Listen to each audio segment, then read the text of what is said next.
నవచైతన్య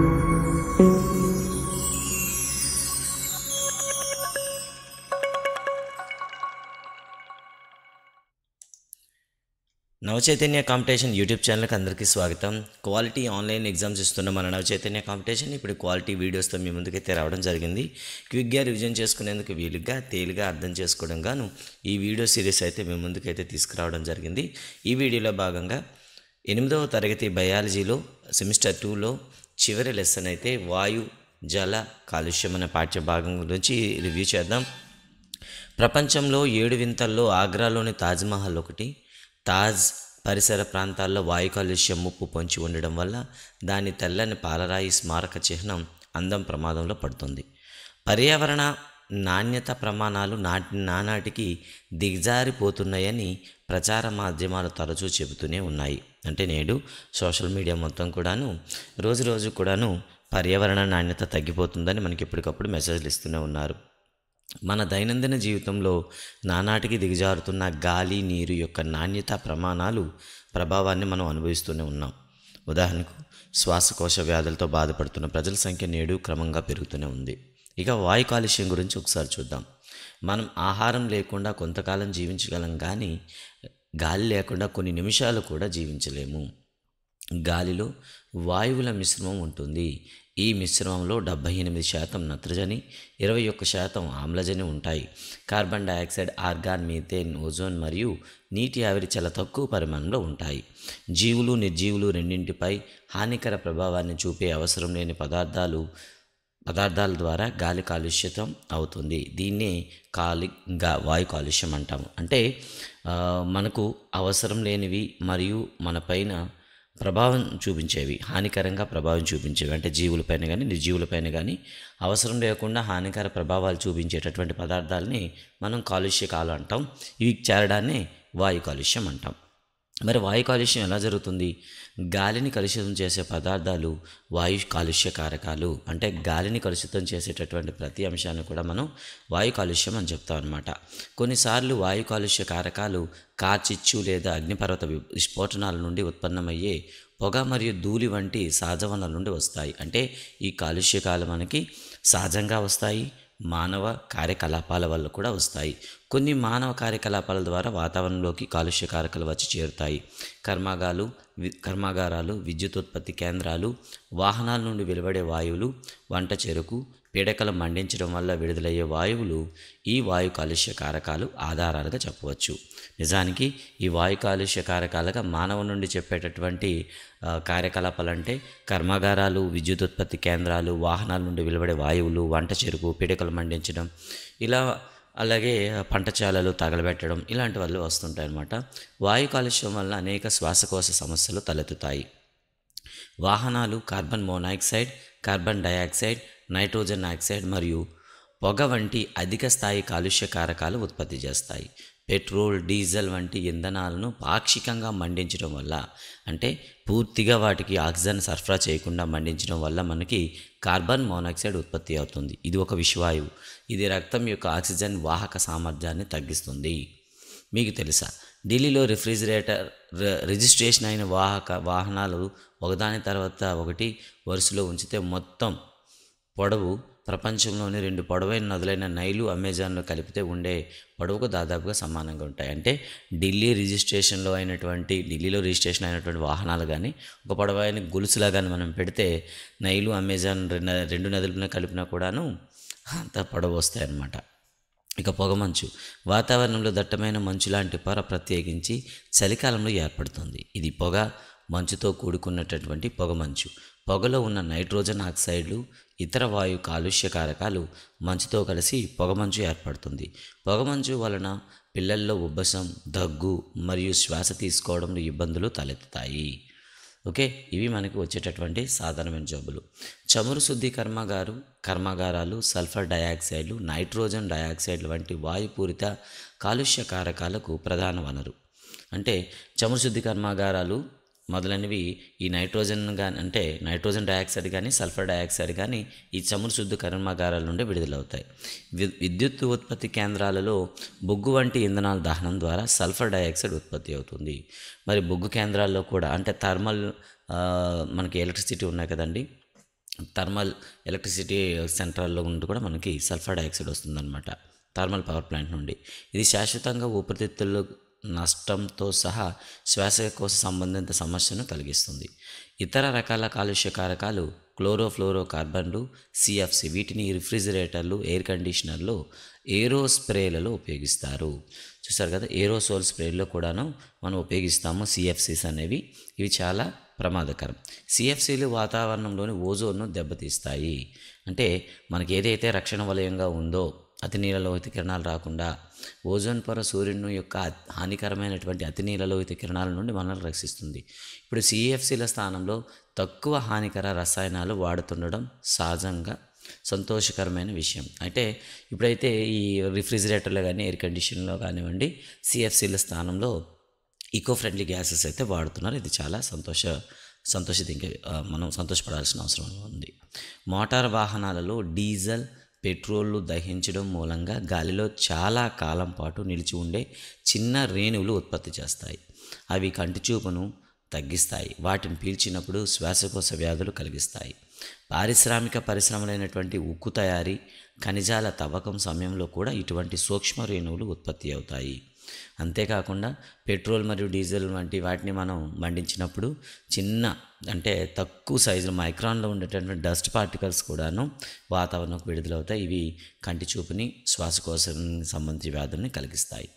విద్యుత్ ఉత్పత్తి కేంద్రాల నుండి విడుదలయ్యే బూడిద వంటి చిన్న రేణువులు వాతావరణాన్ని కలుషితం చేస్తాయి. ఇక విద్యుత్ ఉత్పత్తి కేంద్రాల నుండి విడుదలయ్యేటటువంటి వాయువులు కూడాను, రేణువులు కూడాను వాతావరణాన్ని కాలుష్యం చేస్తాయి. ఒకసారి తాజ్మహల్ గురించి చూద్దాం. గత 2 దశాబ్దాలుగా భారతదేశంలో అత్యంత ప్రసిద్ధి పర్యాటక ఆకర్షణ ఆగ్రాలో ఉన్న తాజ్మహల్ ఆందోళన కలిగించే అంశంగా మారింది. వాయు కాలుష్య కారకాలు తెల్లటి పాలరాయి యొక్క రంగును మార్చివేస్తున్నాయని నిపుణులు హెచ్చరిస్తున్నారు.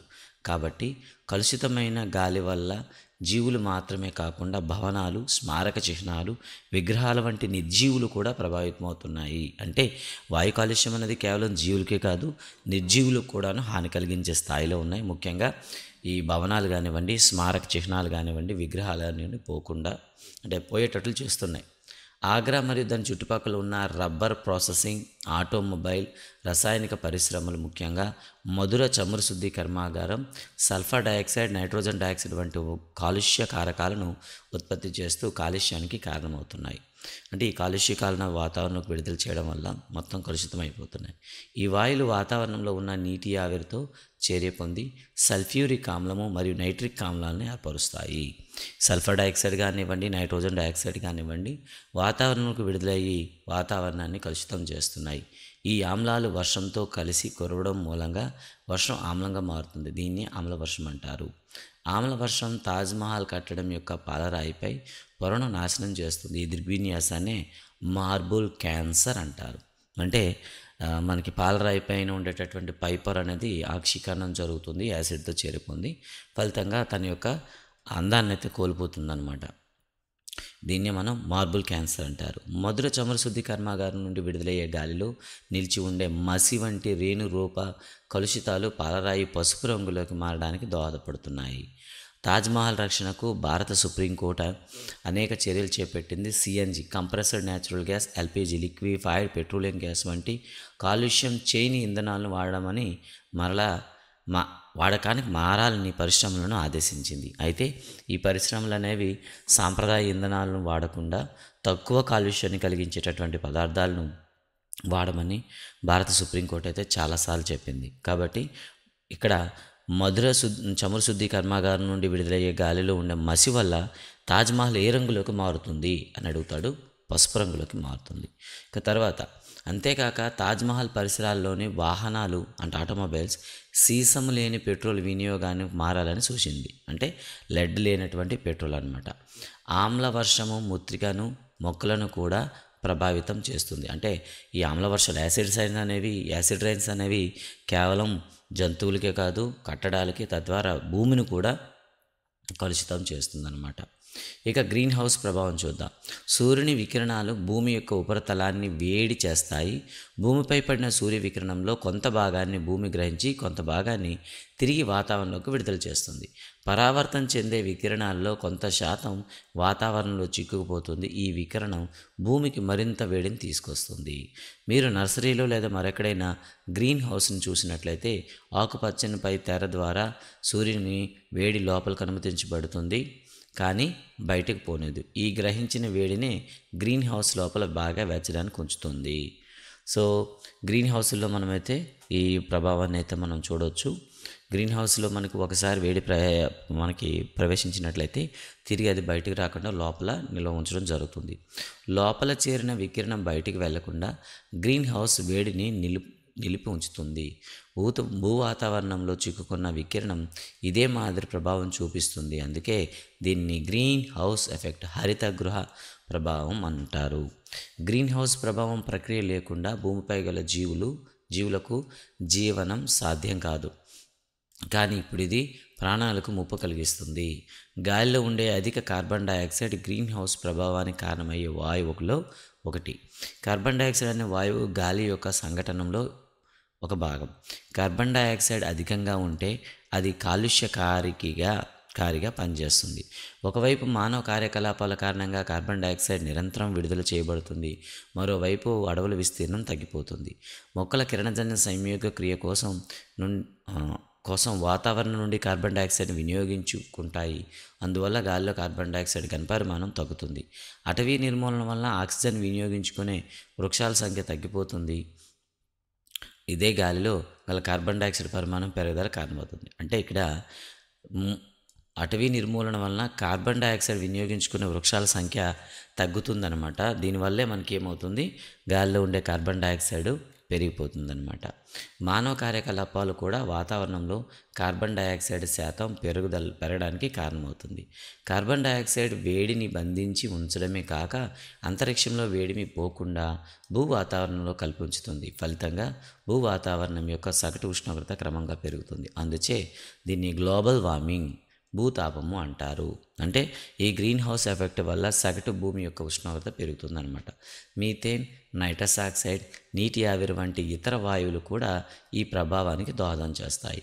కార్బన్ డయాక్సైడ్ వల్లే వాటిని కూడా హరితగృహ వాయువులు అంటారు. అంటే మీథేన్, నైట్రస్ ఆక్సైడ్, నీటి ఆవిర్లు కూడాను కొంతవరకు మనం గ్రీన్ హౌస్ గ్యాసెస్ అని పిలుస్తాం. నేడు గ్లోబల్ వార్మింగ్ అనేది ప్రపంచవ్యాప్తంగా ప్రభుత్వాలకు ప్రధాన ఆందోళనగా మారింది. గ్రీన్ హౌస్ వాయువు విడుదలను తగ్గించేందుకు చాలా దేశాలు ఒక ఒప్పందానికి వచ్చాయి. ఉదాహరణకి క్యోటో ప్రోటోకాల్ అనేది అటువంటి ఒప్పందాల్లో ఒకటి. భూమి యొక్క ఉష్ణోగ్రత అతి తక్కువ అనగా 0.5 డిగ్రీల సెల్సియస్ పెరిగినట్లయితే భూమిపై తీవ్రమైన ప్రభావం చూపుతుంది. భూతాపం కారణంగా గంగోత్రి హిమానదం కరగడం ప్రారంభమైంది. అంటే భూమి వేడెక్కడం వల్ల ఈ మంచు కొండలనే కరిగిపోవడం, సముద్ర మట్టం పెరగడం, సముద్రం కానుకొని ఉన్న సముద్రం ఒడ్డున మహానగరాలన్నీ కూడా సముద్ర గర్భంలోకి వెళ్ళిపోవడం జరుగుతుంది. భూతాపంపై ఒక తీవ్రమైన సమస్య.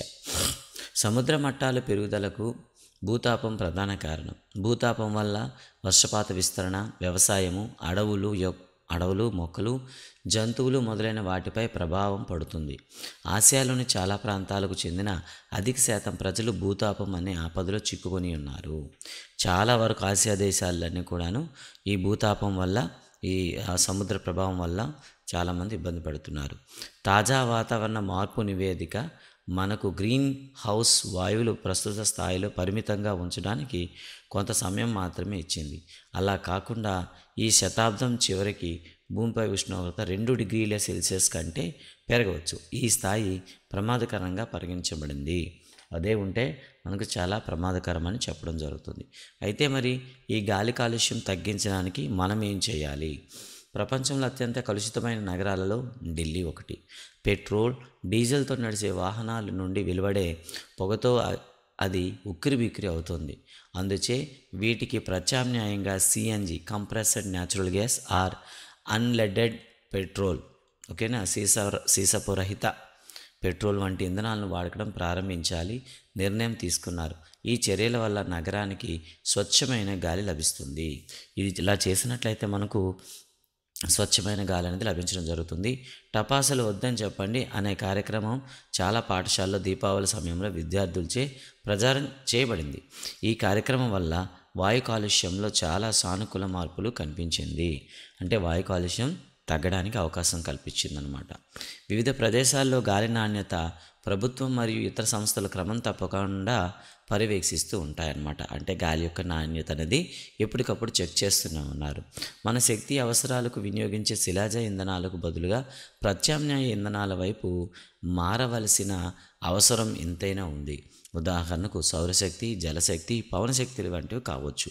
పర్యావరణంలో సానుకూల మార్పు కోసం మన జీవన గమనంలో అందించే చిన్నపాటి సహకారం కూడా ఎక్కువ మేలు చేస్తుంది. దానికోసం మనం మొక్కల్ని నాటాలి. ప్రస్తుతం మన దగ్గర పెరుగుతున్న చెట్లకు సంరక్షణ చేపట్టాలి. అంటే వాతావరణంలో సానుకూల మార్పులు రావాలంటే ఉన్న చెట్లను కాపాడాలి, వాటిని నరకకుండా జాగ్రత్త పడాలి. అంతేకాకుండా కొత్త చెట్లను మనం పాతాలి.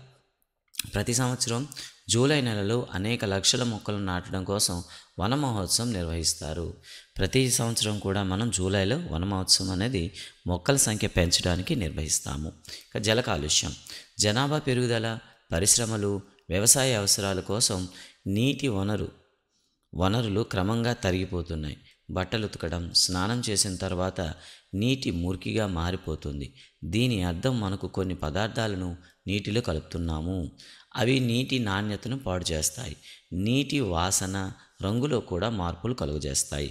ఎప్పుడైతే హానికర పదార్థాలైనటువంటి మురుగు, విషపూరిత రసాయనాలు, సిల్ట్ అంటాం, రేణుపూరిత ఇసుక మొదలైనవి చేరుతాయి. అప్పుడు నీరు కలుషితమవుతుంది. నీటి నాణ్యతను కలుషితం చేసే పదార్థాలను జల కాలుష్య కారకాలు అంటారు. ఉదాహరణకు మీరు పరీక్ష చేయండి. కుళాయి నీరు చూస్తుంటే వాసన ఉండదు, ఆమ్లత్వం ఉండదు, రంగు కూడా ఉండదు. చెరువు నీరు అయితే వాసన ఉంటుంది, ఆమ్లత్వం ఉండదు, కొంచెం ఆకుపచ్చగా ఉంటుంది. నది నీరు అయితే ఏమీ లేకుండా మీకు ఉంటుంది. అదే బావి నీరు మనకి వాసన ఉండదు, ఆమ్లత్వం ఉండదు, కొద్దిగా రంగు అయితే ఉంటుంది. సరస్సు నీరు అయితే మనకి వాసన ఉంటుంది, ఆమ్లత్వం ఉంటుంది, రంగు కూడా ఉంటుంది. ఓకే, ఇవ్వండి నీరు ఏ విధంగా కలుషితం అవుతుంది ఒక కేస్ స్టడీ చూద్దాం. భారతదేశంలో అత్యంత ప్రసిద్ధి పొందిన నదుల్లో గంగా నది ఒకటి. ఈ నది భారతదేశ ఉత్తర, మధ్య, తూర్పు ప్రాంతాల జల అవసరాలను తీరుస్తుంది. మిలియన్ల కొద్ది ప్రజలు వారి దైనందిక నివాసిత అవసరాల కోసం ఈ నదిపైనే ఆధారపడుతున్నారు. ప్రకృతి కొరకు ప్రపంచవ్యాప్త నిధి WWF చేసిన అధ్యయనంలో గంగా నది ఆపదలోనున్న ప్రపంచంలోని 10 నదుల్లో ఒకటిగా గుర్తించబడింది. ఓకేనండి. సో WWF ప్రకారం దీని ప్రకారం ప్రపంచంలోనూ అత్యంత ప్రమాదకరంగా ఉండేటటువంటి 10 నదుల్లో మన గంగా నది కూడా ఒకటి ఉందంటే అది తొందరగా నాశనం అయ్యే నదుల్లో 10 నదుల్లో ఇది కూడా ఉంది. చాలా సంవత్సరాలుగా కాలుష్య స్థాయిలను పెరుగుతూనే ఉన్నాయి. పట్టణాలు, నగరాలు కూడా ఈ నది ప్రవహించడం వల్ల చెత్త చెదారాలు నదిలో విసిరివేయడం, శుద్ధ చేయబడని మురుగునీరు, శవాలు, అనేక హాని చేసే వస్తువులను నేరుగా నీటిలో వదలడం వంటి ప్రధాన కారణాల వల్ల ఈ ప్రమాదకర స్థితికి మనం చేరుకున్నాం. అనేక ప్రాంతాలలో ఈ నది మృత నదిగా మార్పు చెందింది. అంటే చాలా దగ్గరది ఒక డెడ్ రివర్గా కూడా కనిపిస్తుంది అనమాట. 1985లో ప్రారంభింపబడిన గంగా నది కార్యాచరణ ప్రణాళిక అనేది ఈ జీవనదిని కాపాడడానికి నెలకొల్పబడిన పథకం. చూడండి, ప్లాన్ అనమాట. గంగా నది కార్యాచరణ ప్రణాళిక 1985. మళ్ళీ మారుస్తాం. నదిలో కాలుష్య స్థాయిని తగ్గించడం దీని ప్రధాన ఉద్దేశం. కానీ పెరుగుతున్న కాలుష్య పెరుగుతున్న జనాభా, పారిశ్రామికరణ శక్తివంతమైన ఈ జీవనదిని బాగు చేయలేనంతగా దెబ్బతీస్తున్నాయి.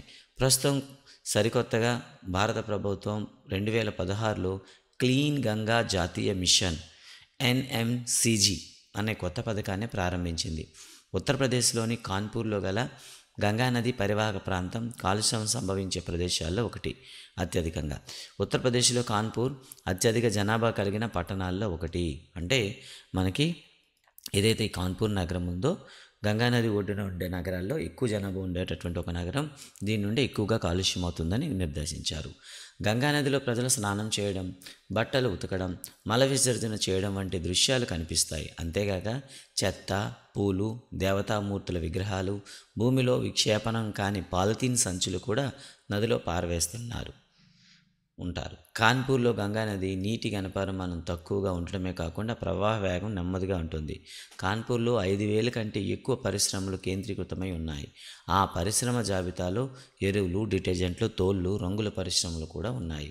ఈ పరిశ్రమలు విషపూరితమైన రసాయనాలను గంగా నదిలోకి విడుస్తున్నాయి. ఈ విధంగా మనకైతే చెప్పడం జరిగిందనమాట. నిజానికి కాన్పూర్‌లోనే అత్యధిక కాలుష్యం అవుతుందని చెప్పారు. ఎందుకంటే 5,000 కంటే ఎక్కువ పరిశ్రమలు ఉన్నాయి. ఈ పరిశ్రమలన్నీ కూడాను ఇక్కడ ఉండేటటువంటి నదిలోకి నీరు వదిలేస్తున్నారు. తర్వాత గంగా నది ఒడ్డున కూడా నగరాలు చూపిస్తూ మనకి ఇవ్వడం జరిగింది. అయితే ఇక్కడ మీకు వరుసలో పెట్టారు. గోముఖి, గంగోత్రి, హరిద్వార్, కాన్పూర్, పాట్నా, అలహాబాద్, వారణాసి, కోల్కతా. వరుస క్రమంలో ఉన్న మన టెక్స్ట్ బుక్లో ఇచ్చాడు ఇది. నదీ కాలుష్యానికి కారణమైన కారకాలు ఏమిటి? చాలా పరిశ్రమలు హానికరమైన రసాయనాలను నదులలోకి, నీటి ప్రవాహాల్లోనికి విడుదల చేయడం మూలంగా జల కాలుష్యం ఏర్పడుతుంది. ఉదాహరణకు చమురు శుద్ధి కర్మాగారాలు కావచ్చు, కాగిత పరిశ్రమలు కావచ్చు, నూలు, చక్కెర కర్మాగారాలు, రసాయన కర్మాగారాలు అన్నమాట. ఈ కర్మాగారాలు నీటికి రసాయన కాలుష్యాన్ని జోడిస్తాయి. విషపూరిత రసాయనాలైనటువంటి ఆర్సెనిక్, సీసం, ఫ్లోరైడ్ మొక్కల పెరుగుదలపై విష ప్రభావం చూపుతాయి. అంటే మనకు విడుదలయ్యేటటువంటి కాలుష్య కారకాలలో మొక్కల పెరుగుదలకు అత్యధికంగా హాని చేసేటటువంటివి మనమైతే ఇక్కడ ఇవ్వడం అయితే జరిగింది. ఉదాహరణకు ఆర్సెనిక్ కానివ్వండి, లెడ్ కానివ్వండి, అదేవిధంగా ఫ్లోరైడ్లు కానివ్వండి, ఇవి అత్యధికంగా మనకి హాని చేస్తాయి అన్నమాట. ఈ రసాయనాలు కాలుష్య కారకాలను అరికట్టడానికి కొన్ని చట్టాలు ఉన్నాయి. వ్యర్థాలను కర్మాగారాలు నీటి ప్రవాహాల్లోకి విడుదల చేయడానికి ముందు కొన్ని ప్రాథమిక చర్యలు చేపట్టాలి. కానీ ఈ నియమాలను కర్మాగార యజమానులు ఎవరూ సరిగా పాటించడం లేదు. అంతేగాక ఈ కలుషిత నీరు నేలలోకి చేరడం వల్ల నేల ఆమ్లత్వము, క్రిముల పెరుగుదలలో మార్పు జరుగుతుంది. అంటే నేల కూడా ఆమ్లత్వం పెరుగుతుందన్నమాట.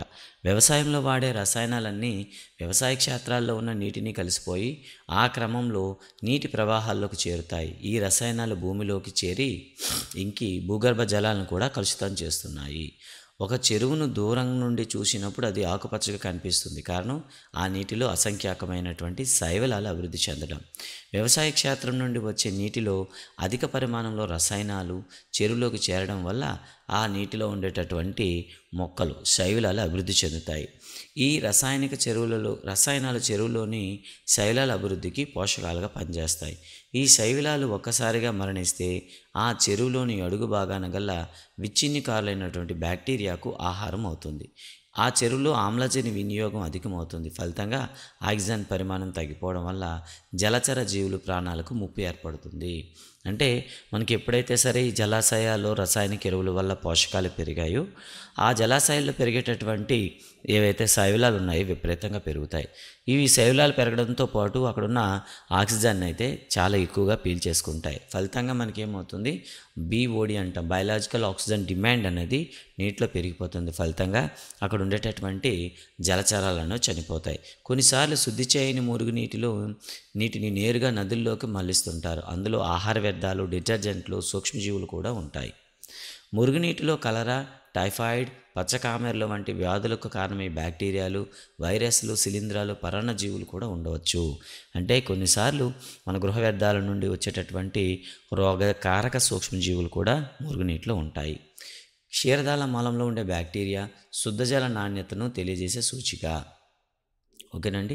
అంతేకాకుండా ఒకవేళ త్రాగునీటిలో ఈ బ్యాక్టీరియా ఉంటే ఆ నీరు ఖచ్చితంగా మలం వల్ల కలుషితమై అని అర్థం. అదే నీరు మానవ అవసరాలకు వినియోగించుకున్నట్లయితే వివిధ రకాల సంక్రమణలు కలిగిస్తాయి.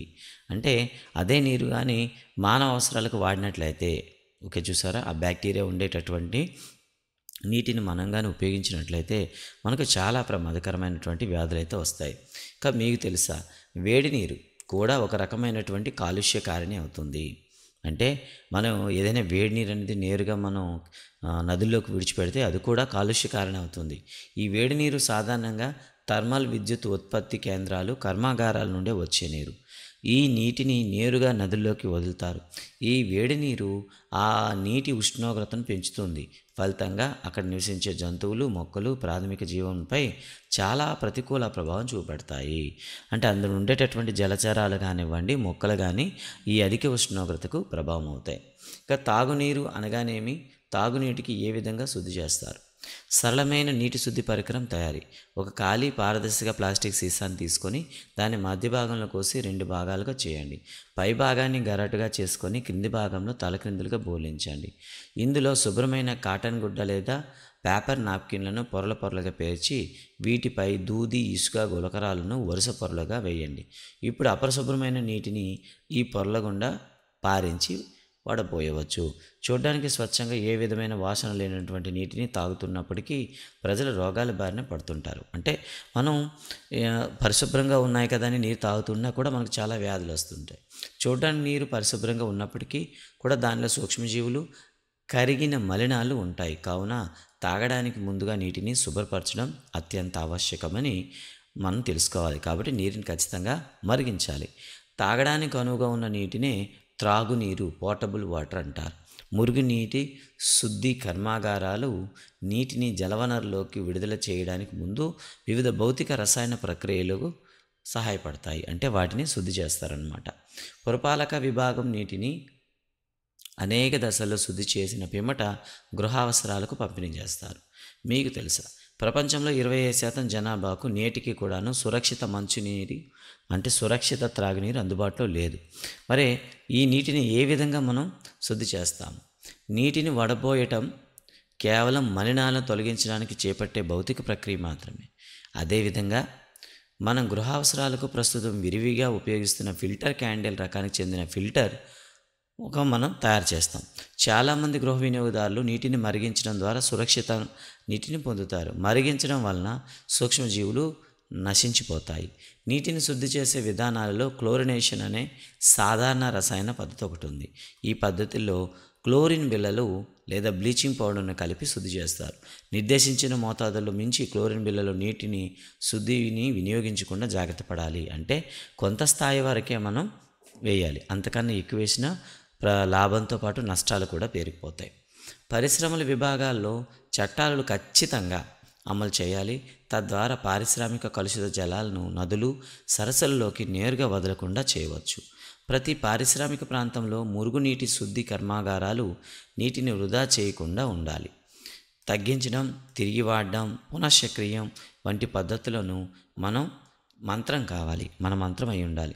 నీటిని తిరిగి వాడుకునేటప్పుడు బట్టలు ఉతకడానికి, ఇతర గృహ సంబంధ అవసరాలకు వాడుకొనాలనే ఆలోచన ఉండాలి. కూరగాయలు కడగడానికి ఉపయోగించిన నీటిని తోటలోని మొక్కలకు నీరు పెట్టడానికి ఉపయోగించవచ్చు. కాలుష్యం ఇకపై సుదూర దృగ్విన్యాసం కాదు, ఇది మన దైనందిన జీవితంపై ప్రభావితం చూపిస్తుంది.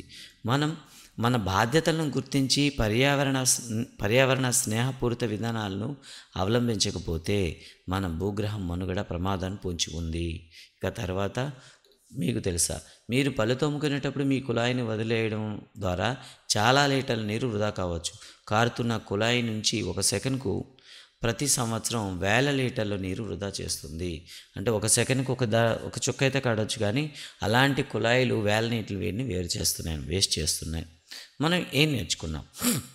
హానికర పదార్థాలు గాలిలో చేరి కలుషితం చేయడమే కాక సజీవులు, నిర్జీవులపై చూపే హానికర ప్రభావాన్నే మనం కాలుష్యం అంటాం. కాలుష్య కారకాలు గాలిని, నీటిని కలుషితం చేస్తాయి. Carbon monoxide, nitrogen oxide, carbon dioxide, methane, sulphur dioxide గాలి యొక్క ప్రధాన కాలుష్య కారకాలు. కార్బన్ మోనాక్సైడ్ వంటి హరిత గృహ వాయువులు స్థాయిని పెంచడం వల్ల, ఇక్కడ కార్బన్ డయాక్సైడ్ వంటి హరిత గృహ వాయువుల స్థాయిని పెరగడం భూతాపానికి దారితీస్తున్నాయి. హానికర పదార్థాలు నీటిలో చేరి కలుషితం చేసి జీవనానికి ఆటంకం కలిగించడాన్ని మనం జల కాలుష్యం అంటాం. మురుగు, వ్యవసాయ రసాయనాలు మరియు పారిశ్రామిక వ్యర్థాలు కొన్ని ప్రధాన జల కాలుష్య కారకాలు. నీరు ఒక విలువైన సహజ వనరు, మనం తప్పక దానిని కాపాడుకోవాలి. శుద్ధి చేసి త్రాగడానికి పనికి వచ్చే నీటినే త్రాగునీరు అంటారు. ఇది మనకి పాఠంలోని. ఇక క్వశ్చన్ అయితే ఒకటే ఇచ్చాడండి, క్రింది వాటిలో హరితగృహ వాయువు కానిదేదని ఇచ్చారు. సల్ఫర్ డయాక్సైడ్ అండి. ఇది హరితగృహ వాయువు కాదు, ఆమ్ల వర్షానికి కారణమయ్యేటటువంటి వాయువు అనమాట. ఓకే, ఇది ఈ పాఠంలో ఉండేటటువంటిది. అండ్ దీంతో మనం పూర్తిగా 8వ తరగతి బయాలజీ మొత్తం కూడా రివ్యూ చేయడం జరిగింది. ఈ వీడియో పైన మీ సలహాల సూచనలు తెలియజేయండి. అంతేకాకుండా మా ప్రయత్నం మీకు నచ్చినట్లయితే మీ స్నేహితులందరూ కూడా దీన్ని షేర్ చేయండి. Thank you very much.